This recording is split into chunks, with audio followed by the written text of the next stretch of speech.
Welcome. In this workshop, I'm going to take nothing more than a set of coordinates from a client email and turn it into a conceptual site design in Global Mapper. No survey crew, no paid data sets, just free data from the web. Let's dive in. I'm going to start with this email. The email says this site is in Shelby, North Carolina. There's a set of coordinates. We have a land, which is about 136 acres. We have pad size requirements for a 1,500 by 400 feet site. It could be for a warehouse, a store, or maybe a barn. They are also saying that if the land is not enough, we could include the adjacent parcel. They are considering future expansion. They also graciously added a snapshot, probably from Google Earth. That's pretty much what we got. Now, the first thing I'm going to do is to find where Shelby, North Carolina is.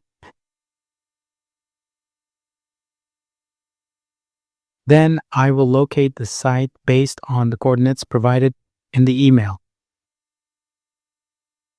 Now, once I am in the town of Shelby, I'm going to drop a pin nearby and modify its coordinates. I'm naming this the Shelby site. So all I do is to right-click the pin and bring Properties menu so I can change the coordinates. I'll copy the coordinates from the email and post over here. Done. Okay, here we go. We found the site south to Shelby. Let's see what this site looks like. You can use the Shift button on your keyboard to move vertically just to see how the terrain looks overall. I'm going to bring the email to make sure the site matches with what I found. Obviously, we don't want to work on a different site. Yep, this is the site. In fact, they use Google Earth to capture this snapshot. Let's zoom out a bit to see how this area looks overall. I'll see what's around this site. Basically, I'm interested in the topography, landmarks, mountains, or major rivers, or maybe a large commercial development, just like to the east of our target site. Before I forget, I'll save this pin location as a KMZ file so I can bring that to Global Mapper.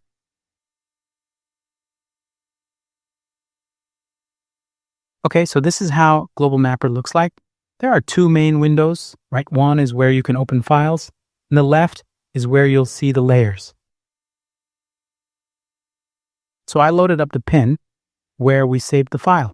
Notice that Global Mapper does not have any background image by default. You start with empty canvas, but they provide us a bunch of background options. I'm going to bring aerial imagery in the background and zoom to the site we are tasked to develop. I'll zoom to the site and confirm we are at the right location. On the left-hand side, you have layers. So far, we have the background image and the pin. I'll move the pin down so it will appear over the image.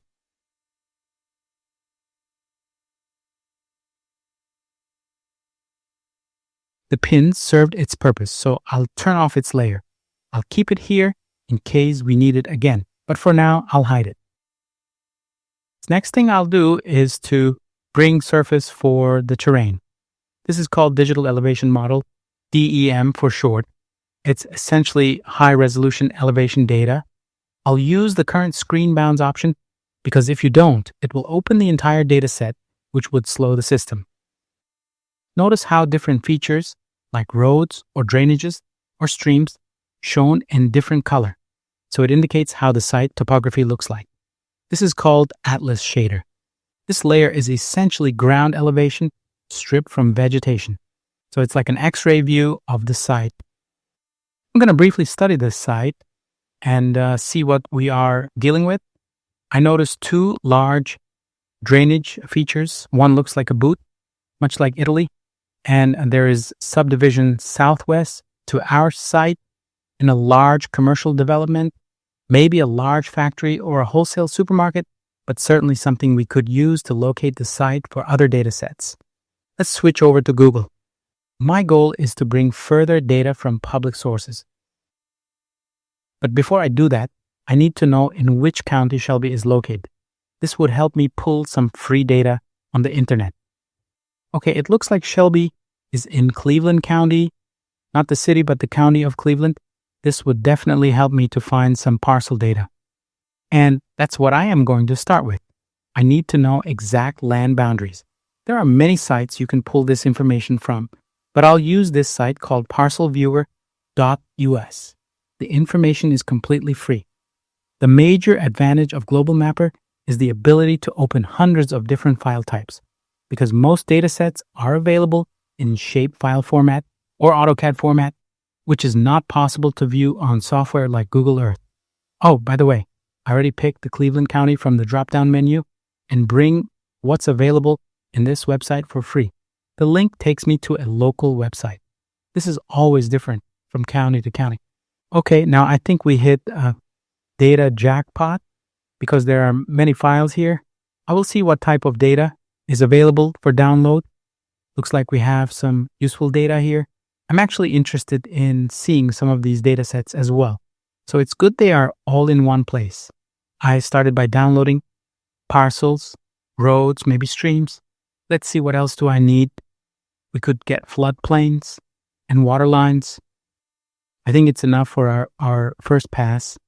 Most of these data sets are compressed with zip files. So what I am going to do next is to extract all these files into my project folder and get rid of the original zip files because they won't be useful.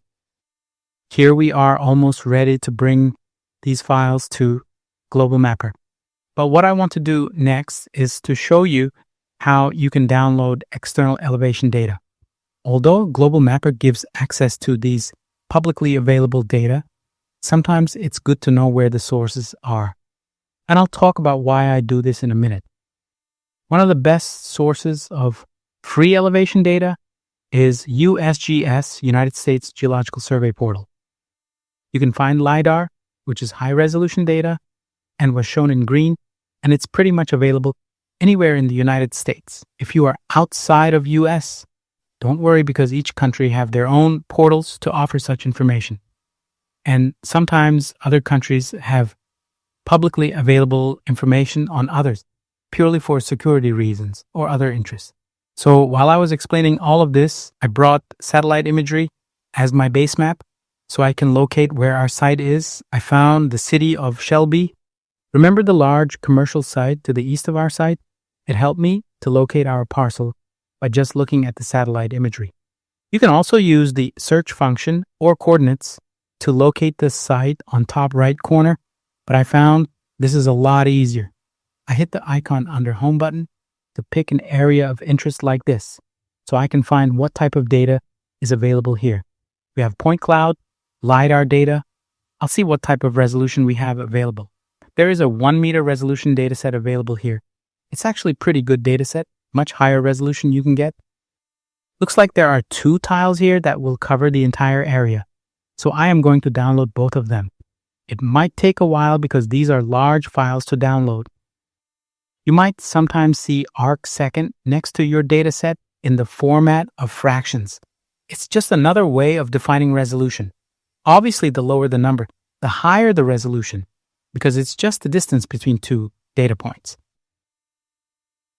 Now, I am moving the files from my downloads folder to a folder called DEM on my hard drive into the Shelby project folder. Next, what I will do is to open them on Global Mapper directly. This would help me with 2 things. First, it would allow me to work with these files without buffering them from the internet. Second, it will allow me to run these files from field when there is no internet connection. I'm going to open the files in Global Mapper now. I click the Open Data Files here, picking the files from the DEM folder. It will bring the high resolution files.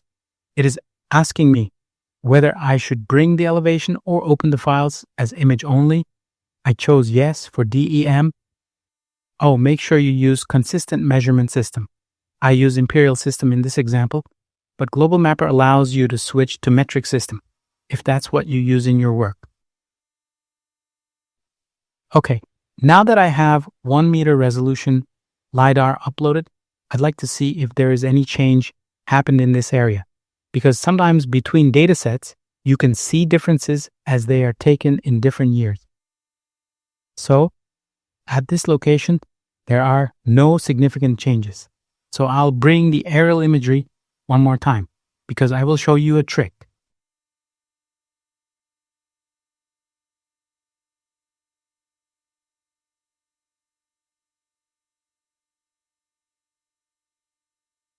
There are two ways to save the aerial image to your hard drive. One way is to export it as a GeoTIFF file, but it has a huge disadvantage because the files come with massive size. Before we get into that though, let me show you how you can move the layers onward and backward, turn the layer on and off so you can see different data sets easily. Now, I want this image to be in my hard drive so I can work with it anytime I want at any location. Whether I am on site in my truck or at the airport, these files will be available for me. Next, I'm going to export the file to my hard drive. The typical file type for these files are raster files, and the most common is GeoTIFF. Let's see how we can export that. Make sure when exporting as well as importing files, pick boundaries. Otherwise, it will export everything that is already loaded on the workspace. Here, I'm creating a folder called Imagery to save it to my hard drive. I'm naming this file Shelby Aerial, and soon you'll see why the second method would be a much better option. Okay, before it's saved, it is warning me about the size of this file, which is massive. It might take a few hours to export, so I'll say no for now.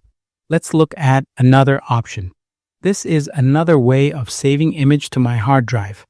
This is basically a snapshot tool, but the trick is to pick the right resolution. You can adjust the resolution using this. Also make sure you pick these checkboxes that will assign coordinates to the image. So when you open the file, it will place in the right location on the map. I'll save the file with the same name and place in the imagery folder. The size of the file will be significantly lower. What I will do next is to turn off the streaming imagery so I can open the file I just saved.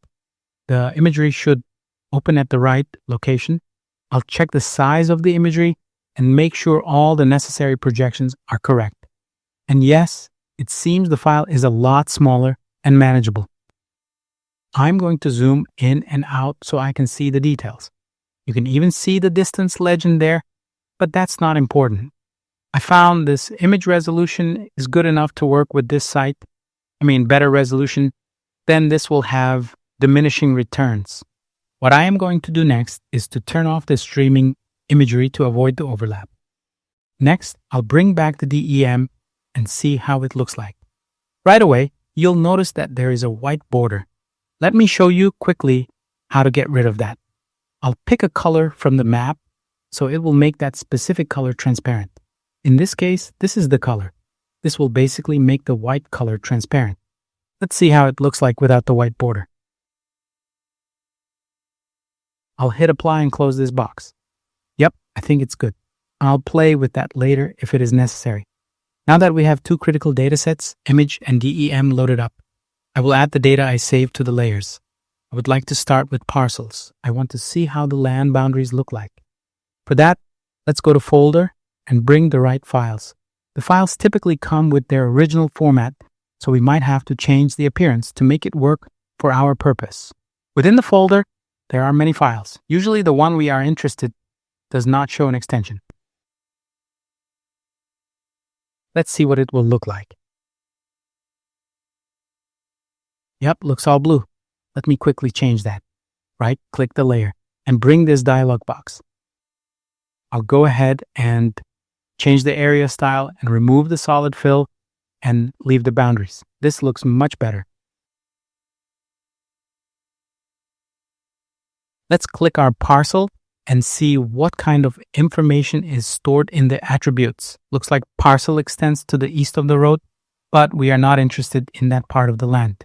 If you remember the snapshot in the email, we had only the parcel to the west of the road. Okay, what I will do next is to open each file one by one. I'll start with Floodplains. Notice the complete orange colored map, but also notice the floodplain limits. It looks like we have no indication of floodplain here, so I'll turn it off that layer. We are on a bit of higher ground anyway, so it all makes sense. Let's open all the other files one by one. Let's see. I'll open the road files next. I want to make sure that I capture the road easement in my design. This is important to know. Let's see if the file loaded up correctly. I'll check the road boundary. Looks like it's been all loaded. I am also interested in seeing if there is any undeveloped road allowance on our parcel. This is good to know if the county or anybody else is planning to build a road on our parcel. Next, I'll bring some utility files like water lines and see if there is any easements for water pipelines. That is loaded up and nothing significant showed up on the map. Once I have all the files necessary to start my work uploaded, I'll get into the design work and modification of the terrain.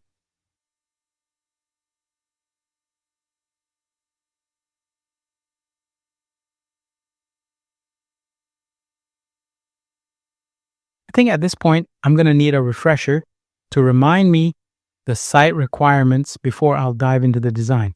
So let me find the email and review it one more time. Okay, we have the site at Shelby. Check. We need a site that is 1,500 by 400 feet. That's a check too.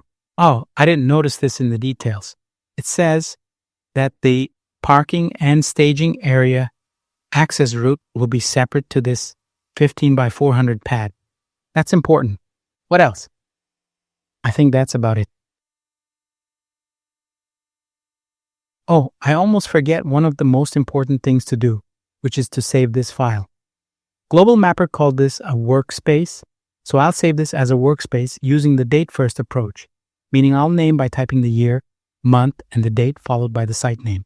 You could use revision number system, but I found this works much better for conceptual design. Okay, now that the file is saved, what I will do next is something very important but often overlooked. I'm going to organize my layers using groups. Remember, I had two DEM files, so I'll group them together. Grouping layers have a massive advantage in the long run because you will be adding multiple information, create layers for terrains and other line works. So before it gets out of hand, I'd like to show you how to do this.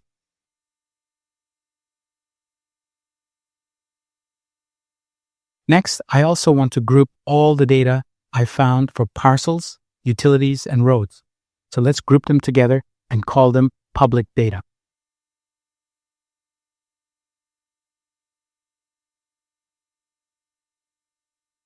Now that the setup is complete, what I want to do next is the first step of analyzing drainage, generating a watershed. This takes the elevation data we just brought in and breaks the site into catchment areas, showing exactly how rainfall will move across the ground. With this in place, I can quickly see the natural flow paths and low spots that we need to respect. This helps me avoid putting a pad or a road where water wants to go, and it also gives me an early idea of where stormwater controls or ponds might be needed. Once the watershed analysis is finished, two new layers will show up on the screen. The first one is a colorful map, and by the way, don't let that scare you. This is the catchment layer, showing how the site is divided into drainage areas. Each color represents a different basin. The second output is line work. These lines trace the natural drainage paths across the site. Some of them are active streams you can already see on the ground, while others are dry channels that only carry water when it rains or during a storm event. Together, these two layers give you a clear picture of how water moves across the site, both in normal conditions and during heavy rainfall. Now that we've mapped the drainage, the next step is to generate contours. Contours take the raw elevation data and convert it into lines that are easy to read and share. For a first pass, I usually set the interval at 5 feet. That gives me a good overview of how the site slopes without adding too much clutter. If I need more detail later, I can tighten that down to 2 feet or even 1 foot. I'm going to switch to 3D view to show you a cool trick. By default, the ground surface in 3D view can look almost flat, especially if the slopes are gentle. When I apply exaggeration, Those subtle changes become much easier to see. This doesn't change the data itself, it just helps my eyes pick out the ridges, swales, and low areas that might affect design decisions. Once I've looked at it with exaggeration to get a feel for the site, I'll usually switch back to true scale when I'm ready to measure or make comparisons. So terrain exaggeration is really just a visualization tool. It helps me spot features I might otherwise miss in a flat view. The next feature I'm going to show you is the water display. This allows me to simulate a water surface over the terrain at whatever elevation I choose. Before I set the value, I want to think about the general ground level across the site. Since I know this site sits roughly in the 250-foot range, I'll start the water at about 240 feet. That way, I can gradually raise the level and watch how it interacts with the ground. As I step it up foot by foot, you'll notice low spots begin to fill, ponds form, and drainage channels connect. This isn't meant to replace a flood study, but it's a fast way to visualize where water will accumulate, which areas are prone to flooding, and how drainage paths change as elevations rise. It's also a useful communication tool. Stakeholders can immediately see the impact without reading technical drawings. Another advantage of this tool is that it lets me quickly test different assumptions. For example, if I raise the water to 245 or 248 feet, I can immediately see how much more of the site becomes impacted. This helps me decide whether a pad location is safe from potential flooding or whether a road alignment might be at risk during heavy rainfall. It also shows me natural storage areas on the site that could later be used for stormwater ponds. So, by running through these scenarios early, I can eliminate weak options before investing time in detailed design. At this point, I'm going to pause what I'm doing in Global Mapper and take a step back to show why I still bring Google Earth into the process. One feature that's often overlooked is historical imagery. This is more than just old pictures. It lets me step back in time and see how the site has changed. Maybe it was farmland, maybe it was cleared and left idle, maybe there's been flooding in the past. Those snapshots give me clues about soil conditions, drainage patterns, or even hidden risks that the DEM alone won't show. After checking the historical imagery, the next thing I'll do is drop the Google Earth Man, also called PegMan, down to street level and start scanning around. Here I'm looking for clues that don't show up in the DEM, things like poles, overhead wires, culverts, roadside ditches, or even visible utility markers. I also check the condition of access roads, driveways, and how the land ties into the main road. These quick ground level checks give me a sense of practical constraints that could impact where we place an entrance or how equipment gets onto the site. I check whether roadside ditches have standing water. I look at cable heights, utility marker signs, vents, manholes, junction boxes, essentially anything that might need some sort of permit or remediation to cross. I also pay attention to existing accesses, traffic signs, large trees, bridge ratings, any sort of clue that might cause hindrance to the construction up front. And if you'd like to go deeper, I've included a pre-construction checklist in the workshop materials that covers many of these items in detail. Here we have some utilities in this shot. Keep in mind that any type of disturbance will eventually require you to talk to these utility owners and get the necessary permits. Let's look at the parcel from the road one more time and make a mental note about where the best access might be. If the project owners are planning this as a long-term site, where would it make sense to have permanent access? Which entrance gives us the best straight line of sight? We want something that works for construction traffic now, but also makes sense for long-term operations. Hope that makes sense. It's not just about what the tool shows, it's about the insights you can pull from it, the kind of observations that shape smarter design decisions. Let's switch back to Global Mapper and start evaluating the site in more detail. I'll begin with the Path Profile tool to cut a few cross-sections across the site. Think of this as slicing through the ground to see what the terrain looks like along that line. The green area shows the ground surface. But keep in mind, this is a vertically exaggerated view. The vertical scale doesn't match the horizontal scale. As I move my cursor along the profile, you'll notice the yellow cross moves with it on the map. This makes it easy to connect features in the cross section with their actual location on the site. I'll cut another profile in a different direction so we can see the overall flow, high points and low points. Again, the cursor highlights exactly where we are on the map. I can also use the measurement tool directly on the profile to check average slope angles. This is just a quick demo of the type of insight you can gather with the path profile feature: flow direction, slopes, and terrain variation in seconds. Since this view is exaggerated, I'll also show you how to adjust the profile to a true 1-to-1 scale. This gives a much more accurate sense of how the site actually looks. As you can see, it's a fairly flat site, only a few degrees of slope. I'll switch it back to the exaggerated view so we can continue evaluating with more visual contrast.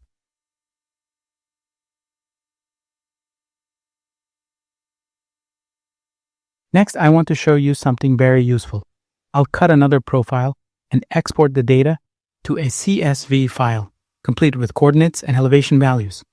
To do that, I go to File in the Path Profile window and choose Export in the right format. This is a handy feature because once you have the raw profile data, you can bring it into other formats. For example, into an AutoCAD file to create road profiles or crossing drawings. Let me open the exported file so you can see what it looks like.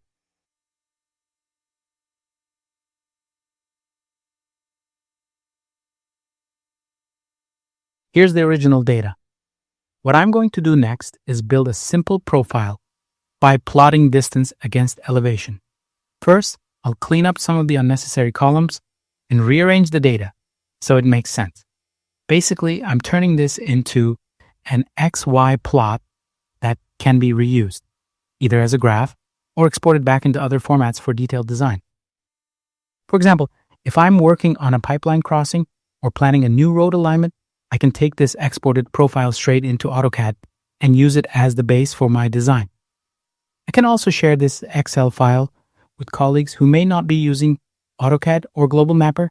They can open it in Excel, run quick calculations, or drop it into their own software. That makes this feature a simple way to bridge Global Mapper with other tools in the design process. Let's quickly compare the distance elevation plot we just created with the original profile in Global Mapper. They should line up exactly. Always make it a habit to cross-check your work. Yep, it looks same.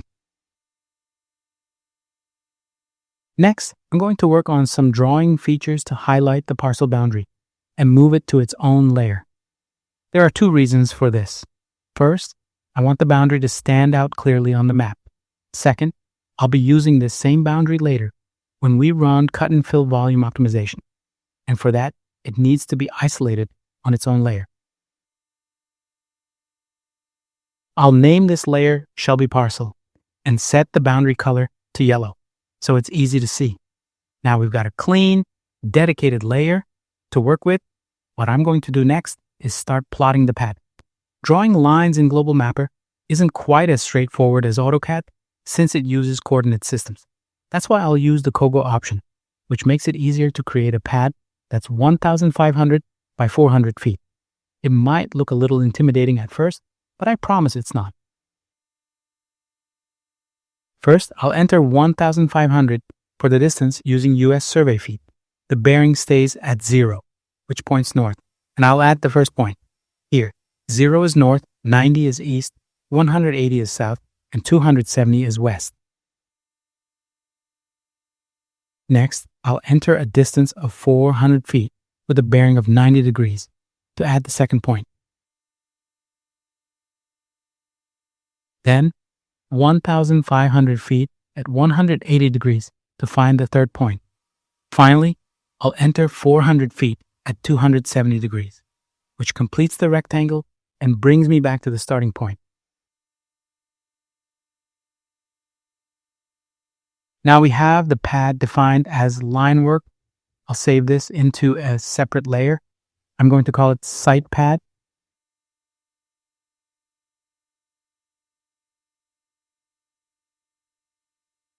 We will later create and set it up as an area feature. My goal is to make this as the pad that the client requires, and it will be ready to use later when we manipulate the terrain.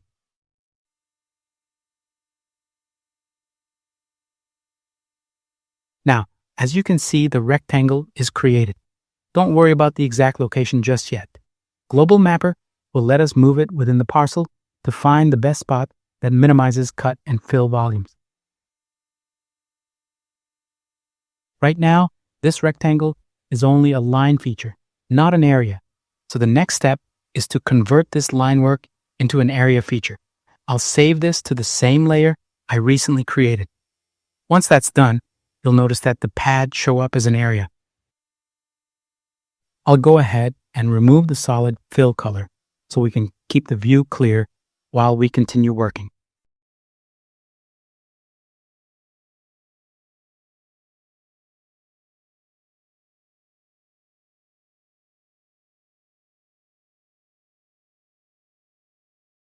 Now we're about to get into the fun stuff, actually shaping the terrain.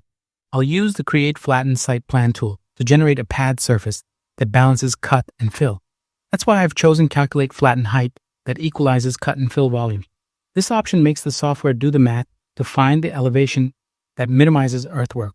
For this demo, I've set both the cut and fill slopes at 5 degrees.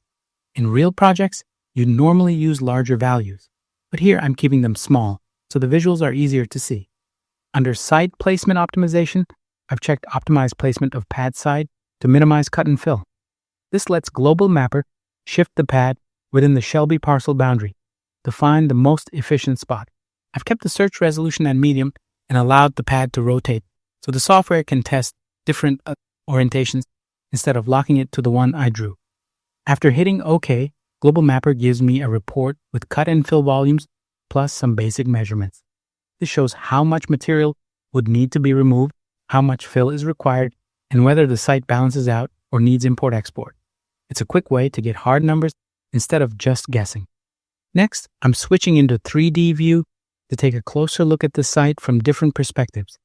This step is important because it gives me a better sense of how the pad sits within the larger landscape, not just on a flat map. As I rotate around, one thing that stands out is how close the pad is to the subdivision boundary. That's not something I like to see because it limits flexibility and could raise issues with neighbors or future development. I also noticed the pad extends into a drainage area, which may be environmentally sensitive. Disturbing that part of the site could create problems, not only from a design standpoint, but also from a regulatory or permitting perspective. For this review, I'll avoid heavy disturbance in that zone.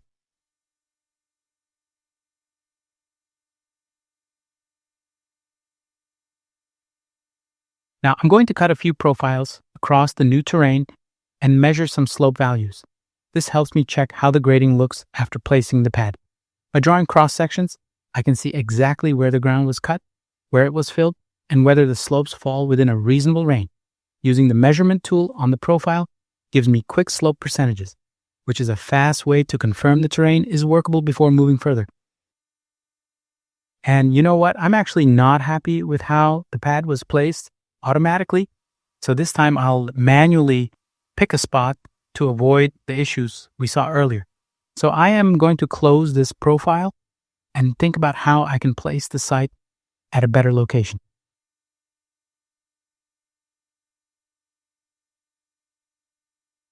Here I'm taking the pad we drew earlier and rotating it to the site orientation so it lines up better with the natural conditions. For that, I go to right-click and pick Rotate feature. I'll rotate about 50 degrees to see if it lines up with what I am looking for.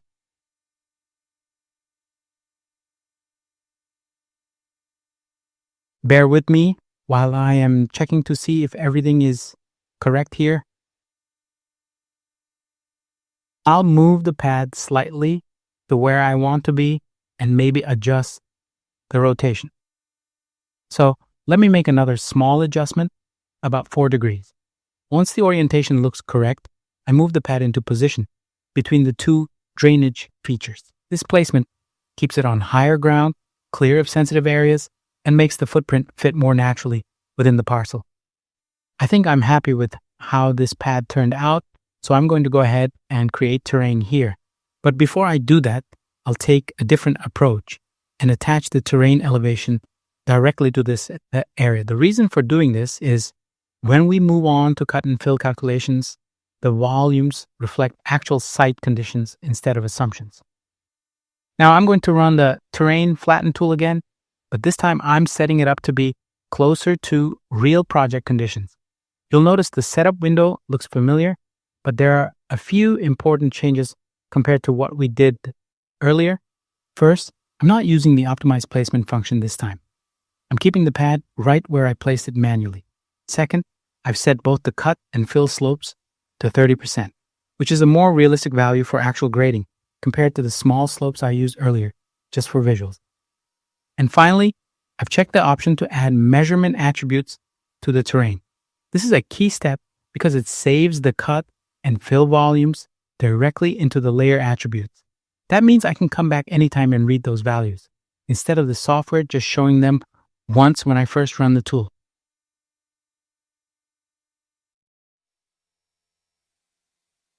At first glance, I have to say this turned out much better than I expected. The pad sits more naturally on the site and the grading feels more balanced. Next, I'm cutting a quick profile across the pad to measure the cut and fill slopes. This gives me the exact numbers for how steep those transitions are. After that, I'll switch into 3D view and study the site from different angles. A friendly reminder that this profile is exaggerated view. This workflow is better because it combines precise measurements with a visual check. The profile confirms the numbers, and the 3D view shows me how the pad fits into the surrounding terrain. Together, it's a much clearer picture. So far, we've placed the pad, checked the slopes, and studied the site in 3D. That gave us a good sense of how it sits in real conditions. Now I want to take it a step further and experiment with the grading. This isn't about locking in the final design. It's just to show how agile the tool really is. By changing a few parameters and rerunning the flatten tool, we can see instantly how the numbers and the terrain respond.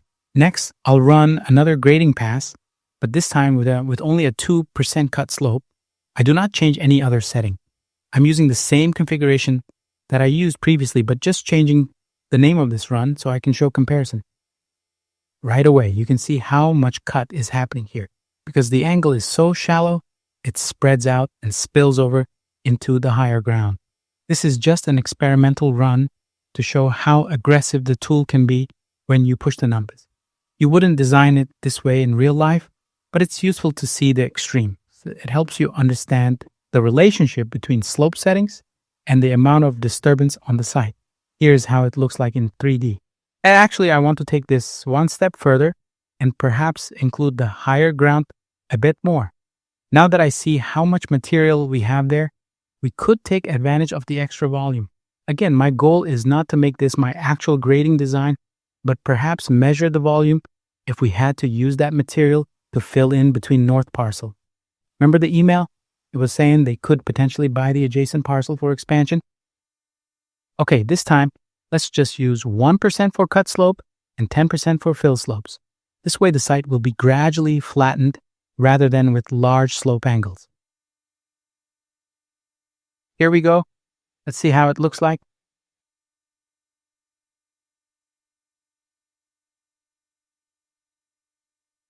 Yep, we pretty much shaved the whole hill there. This could be a potential grading option if we were to decide we need the workspace for construction, like staging construction equipment or material storage. Maybe use that to develop parking space in the future. I think the options are limitless at this point. Here we could see the footprint better over the aerial imagery. There's a lot of grading with this option for sure. I will study this a bit more. What I like about running these different grading options is that it gives you perspective. You can test an extreme case like this see how much disturbance it creates, and then compare it back to the more balanced options. It's a reminder that grading is always about trade-offs. The more workspace you carve out, the more earthwork and costs you're committing to. Now I'm going to create contours and see how the site changes. This is a good exercise because it lets us follow the terrain adjustments in 2D, not just in 3D. This time I'll tighten up the resolution to about 1 foot intervals. That gives me a much clearer picture of how the grading lines up and where the cut and fill transitions really show up on the ground.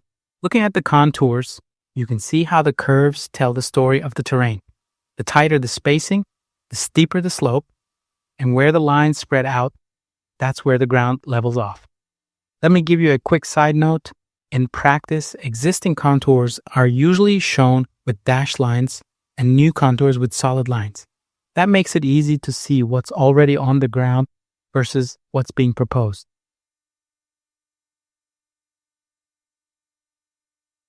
So far, we've focused on grading. Now I want to switch gears and look at stormwater management. I am going to use rectangle feature to create a footprint of a berm right about here. The reason for adding this is to control how stormwater flows across the site. If water is left unchecked, it can cause erosion, wash out side slopes.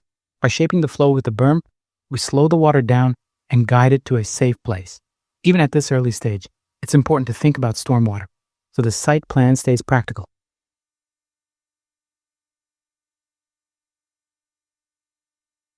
Now, we are going to use the same terrain flatten feature, but I need to know a specific information, which is the fixed height elevation. The problem is I do not know how high this berm should be. For that, I will grab the Path Profile tool and cut a profile. This way, I can roughly determine the elevation that could work for the berm height. Here, I'm going to measure the height near the north parcel boundary. On the pad site, the elevation looks to be right around 240 feet. I don't want to build the berm that high, because if I do, the water could spill over into the north parcel. And that's not something we want to create issues with. So the berm height definitely needs to stay below 240 feet. To get a better handle on this berm design, I'm going to quickly study how much height would be sufficient. The benchmark should be the northern parcel, as it is lower elevation.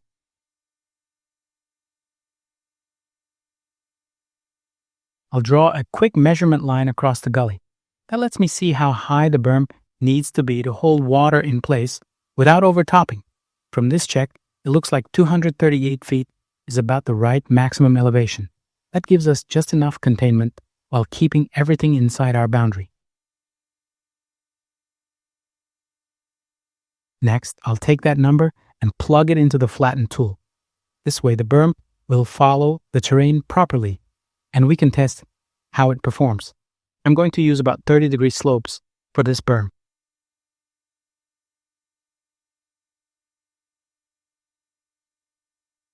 Let's look at how it turned out on 2D. It looks great, in my opinion, but we can confirm that with the flooding scenarios. Next, I'll switch over to 3D view and study the site a bit more closely. This helps me see how the berm ties into the existing ground and whether it looks stable in context.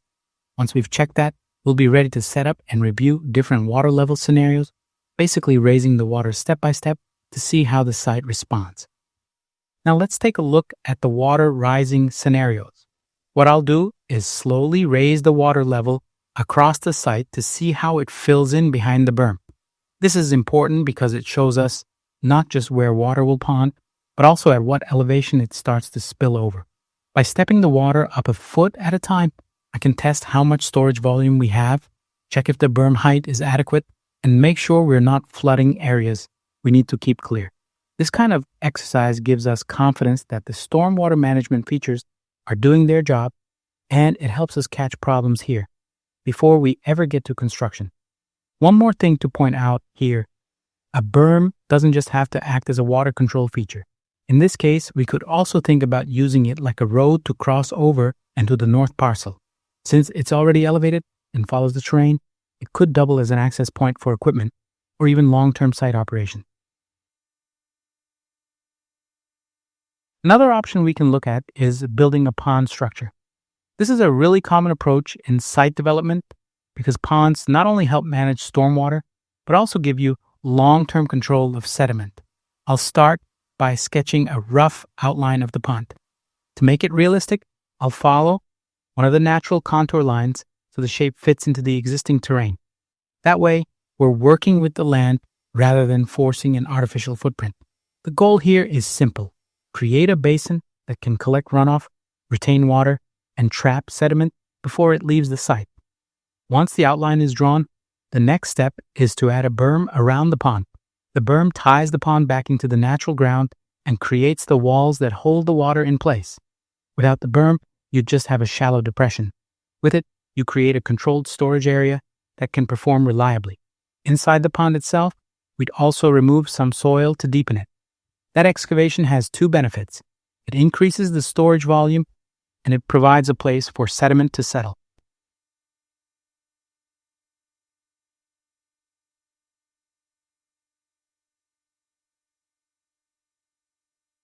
Okay, I draw the rough outline of the pond, but I want the line to be a bit smoother, so I use smoothing feature. What I am going to do next is to create a buffer around this line. Basically, it will create an area so I can manipulate later. I decided about 10-foot wide berm at the top would be sufficient for this pond structure. This setup is simple, but very effective. It turns a low area of the site into a multi-purpose feature that manages water, controls erosion, and supports long-term maintenance. Over time, stormwater will bring in soil, sand, and debris. By giving the pond a little extra depth, you make sure it continues to function even as sediment accumulates. Done.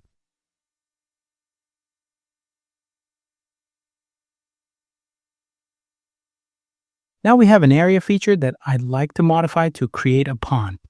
I'm trying to pick the area, so I can go to Flatten Terrain tool and enter an elevation value that will slightly raise this area and build a containment berm based on the cut and fill slope values that I like. Remember, these are currently conceptual design. We have absolutely no data from field, or studies could confirm our assumptions.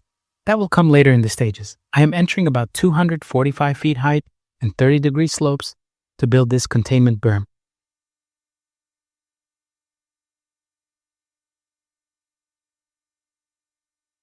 It looks like we are set for the pond within the berm. I'm going to quickly show you how it looks like on 3D. Then I will have one more step to show you. Let's quickly pan through the site. Notice that there is no bottom to the pond structure. We could reduce the bottom plane to increase the volume, much like an inland swimming pool.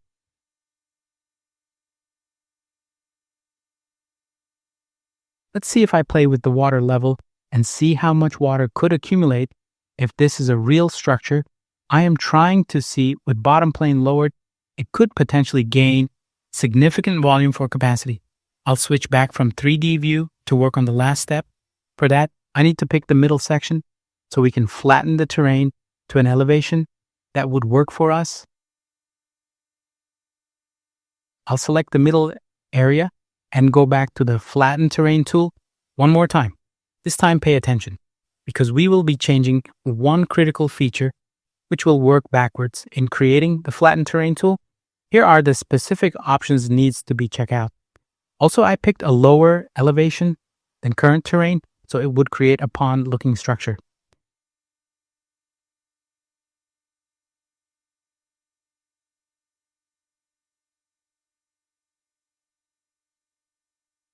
That looks good.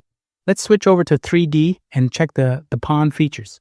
Looks like I left the area on, so I'll turn that off and go back to 3D to see how this thing turned out.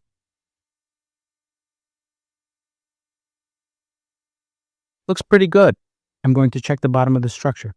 As you can see, the pond has been lowered to the elevation I chose. So with the pond option in place, we've now looked at two different approaches to stormwater management, one with a berm and another with a dedicated retention pond. Both methods show how we can shape the site to handle water responsibly while also creating features that support long-term use. Now, for the last part of this workshop, we're going to switch gears again and create an access road from scratch. We'll start with some basic geometry then take it a step further. I'll show you how I use a custom code that I wrote to modify that geometry, build the road alignment, and even generate grading for the roadway. It's a simple workflow at the start, but you'll see how powerful it becomes once we bring automation into the process. If you remember earlier, we looked at the road line of sight in Google Earth. I'm choosing to start the new access road from that same location because it's relatively safer and more practical than the current entrance, which sits on a road curve. Starting here gives us a straighter line of sight and a better long-term access point for the site. I am also choosing the narrowest part of the vegetation, which will minimize the impact to this green area, because primarily I do not want to heavily modify the terrain if this is an environmentally sensitive area. And until I hear otherwise, that's what I will assume. I'll save this line as Road 1 for now. Next, I'll open up the attributes for this line.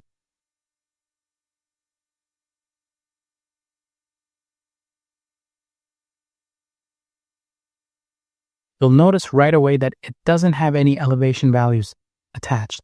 That tells us this is only a 2D line, not a 3D feature yet. Before we can use it for grading or road design, we'll need to assign terrain elevations so it ties properly to the ground surface. Now you might be wondering, why don't I just draw the curves using arc lines when I'm constructing the road? Or maybe use a fillet tool like we do in AutoCAD? The short answer is, it's not that simple in Global Mapper. There isn't a quick fillet function that cleans up the geometry automatically. You have to build it a little differently. Let me show you why. Drawing an arc line in Global Mapper is one of the hardest things to do. Mainly, this isn't a powerful feature like in AutoCAD. Here I am trying to create and match this line to what I need, but as you can see, it's not very smooth. Getting arcs to line up cleanly with straight segments in Global Mapper takes more effort than it should. I try to rotate this arc so I can match the straight portion of the line, but it is very difficult with the current system. Let me play a bit more so you can see what it takes to draw a line. Bear with me while I try to do this.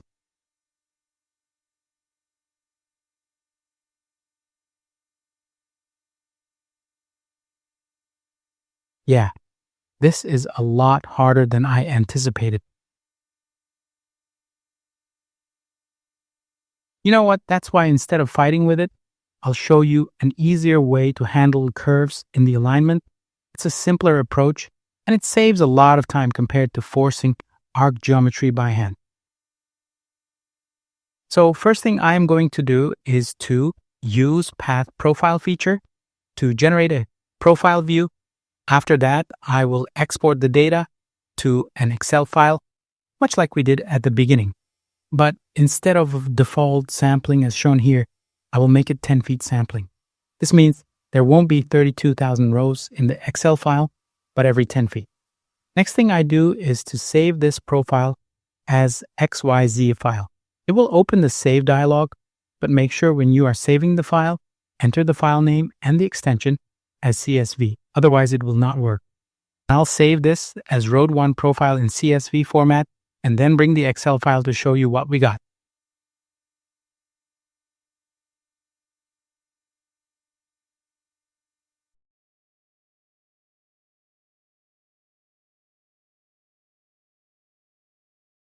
Right away, you can see the file is structured with X and Y coordinates and elevation as the third column. Now, this isn't a macro-enabled Excel file, which means the Developer tab isn't active by default.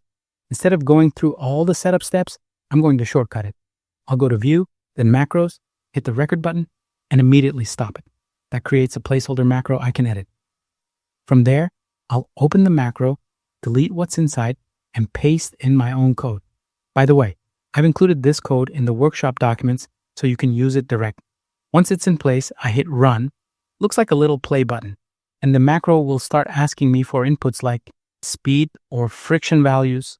Most of those defaults are fine, but for this exercise, I'll change a couple.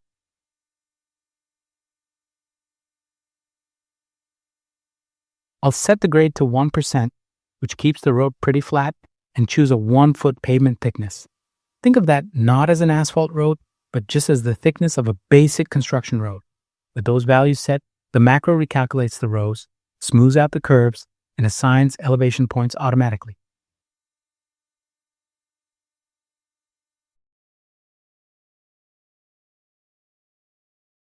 Now we have a clean road alignment ready to import back into Global Mapper as a 3D line.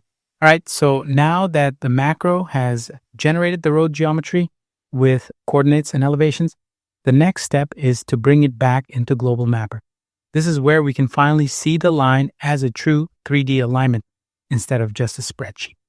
To import this CSV file back into Global Mapper, all I do is go to File and open the newly saved CSV. I actually want to show you something on purpose here. If you still have the file open in Excel while trying to import, you'll get an error message. That's because Global Mapper can't access a file that's already in use. The fix is simple. Just close the file in Excel and try again. When you import the CSV back into Global Mapper, you'll see a dialog box that looks like this. Let me walk through what's inside. In the middle, you'll see the coordinate columns. Here, COL1 is the X, COL2 is the Y, and COL3 is the elevation. Make sure you check the box that says Treat Third Coordinate Value as elevation. That's what makes this a true 3D line instead of just a flat 2D line. And make sure you pick the right unit. Once everything looks good, I can confirm these settings and Global Mapper will create the road alignment with real elevations attached. The next thing I'll do is to create the road surface. For this, I'll offset the center line by 14 feet on each side. It gives us a total road width of about 28 feet. For context, standard traffic lanes are around 12 feet wide, and I'm adding an extra 2 feet on each side for shoulders.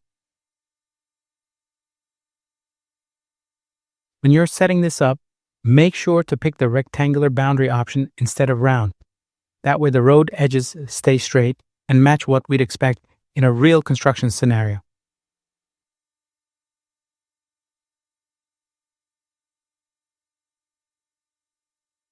Okay, the road surface is now created.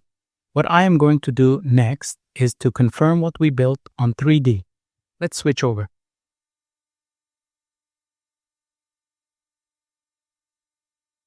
You can see the road surface is slightly elevated compared to the ground.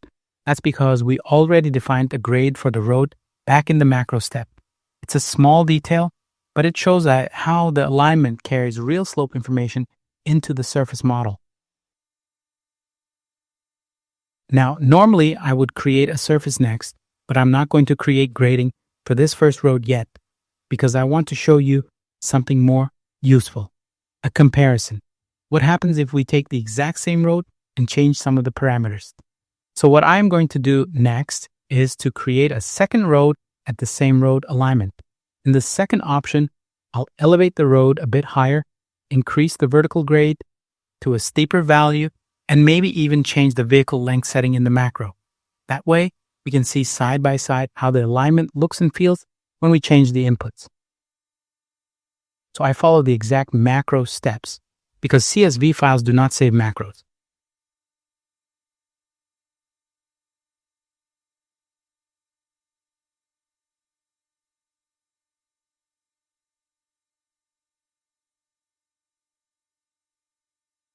For this road, I will increase the road grade to 2%, increase the vehicle length to 60 feet, which are longer construction vehicles, and make this road thicker, a bit elevated, so I choose 4 feet for that. Let's see how the road is going to turn out.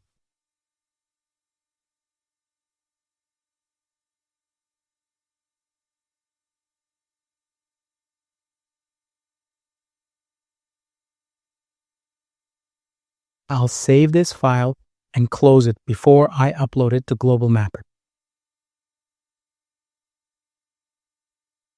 I am not changing any configuration here because it is exactly the same format. Let's see how this line work will turn out. Right away, I notice it looks more curvy. I'll create a road surface next so we can look at that on 3D view.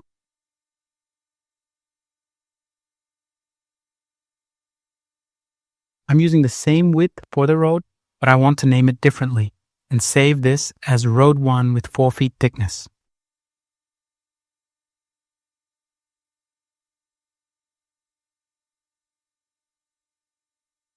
Okay, now, road surface is created. It shows in red color.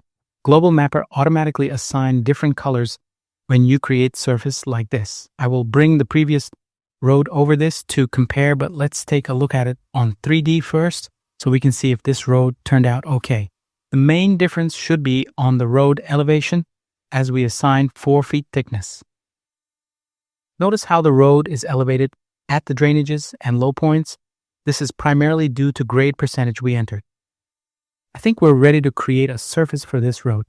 For that, I'll use the terrain flatten feature again, but this time I'll pick the third option, which is flatten to the area heights. What that does is tie the road surface directly to the elevations we already assigned in the profile. So instead of a fixed level path, it follows the vertical grade along the alignment. I'll call this road 1 with 4 feet height. Once that's set, I'll generate the surface and then switch over to the 3D view. This will let us check how the road sits against the natural terrain and see if the slope transitions look realistic. It's always good practice to confirm in 3D because sometimes what looks fine in 2D can reveal issues when viewed in context. Yes, this one looks a lot better. At the drainages, we will probably have some culverts, and I see that the road ends tie to the existing elevations at the road and the pad really well.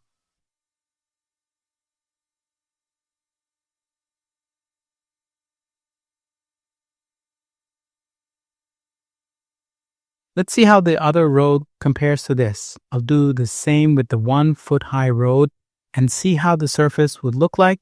I'm not changing anything other than the name. Then we will compare the surfaces to the one we just reviewed. It should look a lot lower. Yep, that's certainly the case.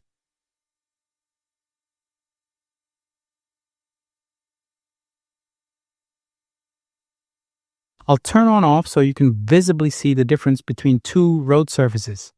The difference is quite apparent.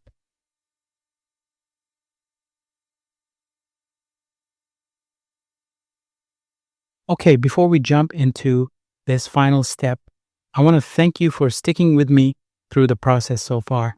We've covered a lot, and this last piece will pull it all together in a way that really brings the site to life. I am creating this circle, and I'll explain you why in a moment. Now that we've built out all these features, the next question is, how do we actually present the work? You've got a few options: static map views, 3D snapshots, even contour exports, but my favorite is the video flyover. It feels almost like drone footage and gives a much more engaging view of the site. The way it works is simple. I drew that circle to define the fly path, pick a center point for the camera, and then record a video as if we're orbiting the site from above. It's a dynamic perspective that you just can't capture in a flat screenshot. I am choosing a higher point with a fixed point option, so it will look as if I am looking from the drone or the plane down to the center point I picked. Once I am done with that, I'll hit Generate Fly-Through Data. It will create the path automatically. Next, I will switch to 3D view and try this fly path and see if it is how I planned it. It will bring this dialog box. Not much to change here other than the resolution, but it's basically higher the resolution, bigger the file, and also harder to share with others. Now we are seeing a preview of the video. If you like, you can add the aerial imagery too, but I am leaving everything on Lidar mode. As the camera followed the circle, the rendering is almost ready. What I'm going to do next is to save the file locally and see how the video is going to look like.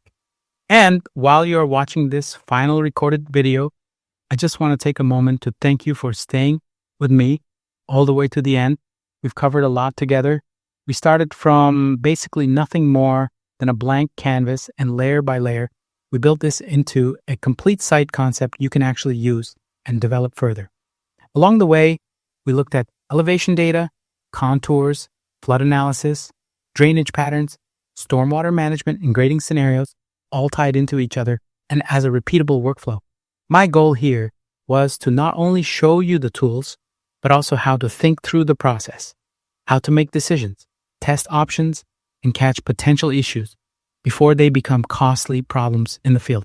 If you take away just one thing, I hope it's that even with simple data and a few smart steps, you can get a clear and professional view of your site in a very short amount of time.